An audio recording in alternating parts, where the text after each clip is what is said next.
आप लोग बराबर जय गुरुदेव नाम के ध्वनि बोलने की आदत डालिए। जब आदत डालोगे तब अपने आप मुँह से जय गुरुदेव नाम निकल जाएगा।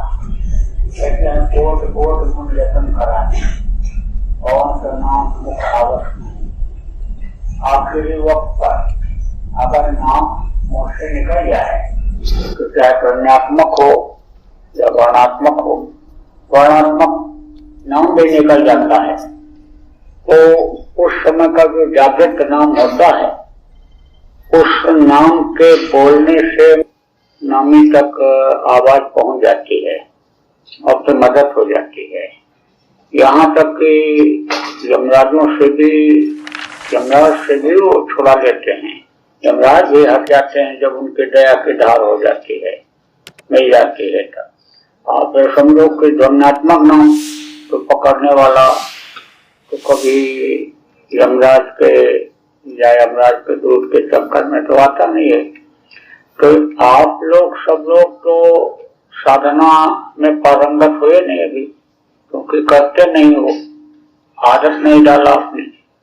तो चलो भाई पहला ही पाठ पढ़ो, ये जैसे पहला दूसरा तीसरा चौथा पाठ होता है ऐसे पहला ही पाठ पढ़ो।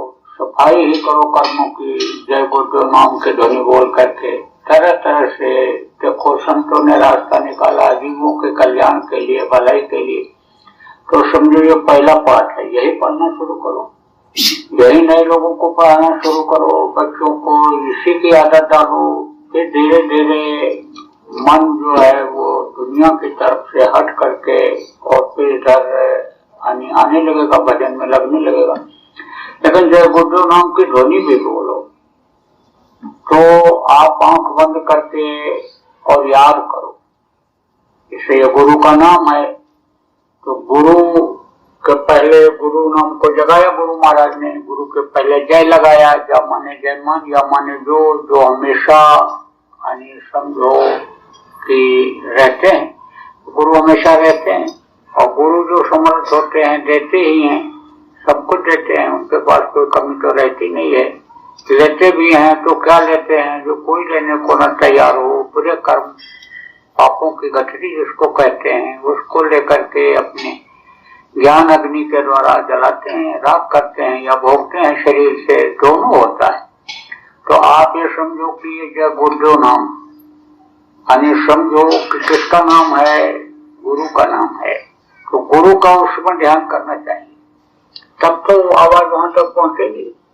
गुरु महाराज तक आवाज आप ये समझो कि आपकी पहुंचेगी। पहले शरीर से चले गए, शरीर से वैसे भी कोई कहीं बोलता था तो सब जगह जहां वो रहते थे नहीं सुन सकते थे इस बाहरी कानों से, लेकिन अंदर के कान से सुनते थे।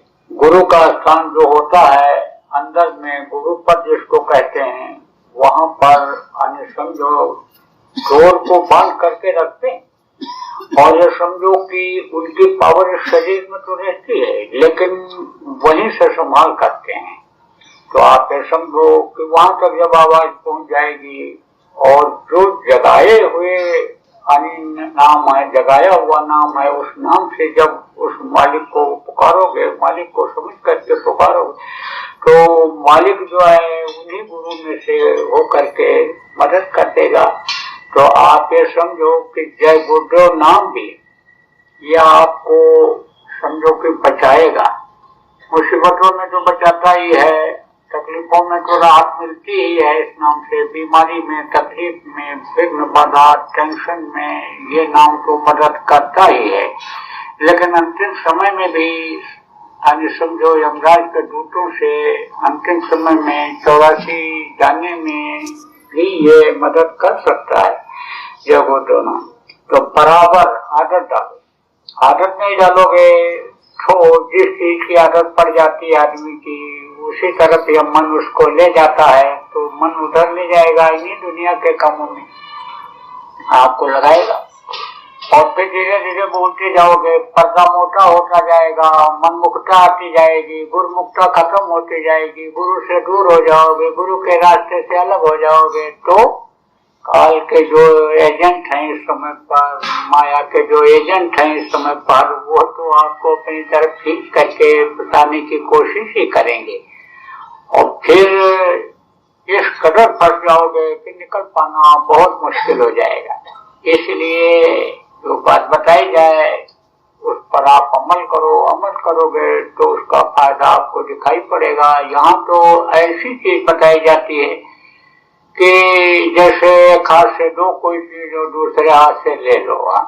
आदि गुरु महाराज ने कहा 10 मिनट करोगे, 5 मिनट करोगे तो उसका तुमको मजदूरी मिल जाएगा। आप समझो वो ऐसी मजदूरी है भजन की, ध्यान की, सुमिरन की, मालिक को याद करने की ऐसी मजदूरी है कि जो याद करता है उसको वो समझो फल देता ही देता है।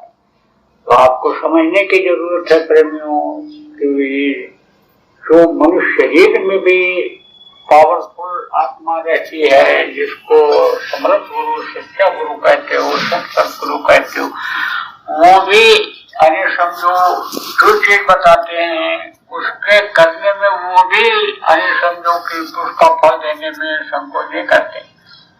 आप देख लो गुरु महाराज को 1 गिलास जिसने पानी भी पिला दिया, गुरु महाराज ने उसका कर्जा नहीं रखा। जो जिस तरह से उसकी भावना थी उसी तरह से गुरु महाराज ने उसके लिए किया। तो आपको समझने की जरूरत है प्रेमियों कि बराबर जब गुरु नाम की ध्वनि की आदत डालो। एक अगर यह साध ले जाओ, आप घर से निकलो जय गुरु नाम की ध्वनि बोल के निकलो, रास्ते में ट्रेन में बैठे हो जय गुरु नाम की ध्वनि ही बोलते रहो, लेकिन आंख बंद करो और उस समय पर ध्यान गुरु का करो। आप ये समझो इधर उधर ध्यान आपका न जाने पावे, नहीं तो वो आवाज आपकी वहां तक नहीं पहुंच पाएगी, आवाज वहां तक नहीं पहुंचेगी, क्योंकि बीच में जो याद करोगे जिस चीज को वो चीज आ जाएगी तो एक तरह से रुकावट आ जाएगी आवाज वहां पहुंचने में। इसलिए जब गुरु नाम की ध्वनि जब बोलो, गुरु को ही उस समय ध्यान लगाओ, उन्हीं को याद करो और देखो कि वो आपको दया दे रहे हैं कि नहीं दे रहे हैं। जब आप बंद करोगे और आपके ऊपर दया जब जारी हो जाएगी तब आपको दया का भी अनुभव होने लगेगा जय गुरु नाम से भी। अब ये है कि इससे सफाई तो होगी, इससे आपका फायदा तो होगा, लेकिन आत्मा का कल्याण तो 5 नाम जो गुरु महाराज ने बताया उसी से होगा।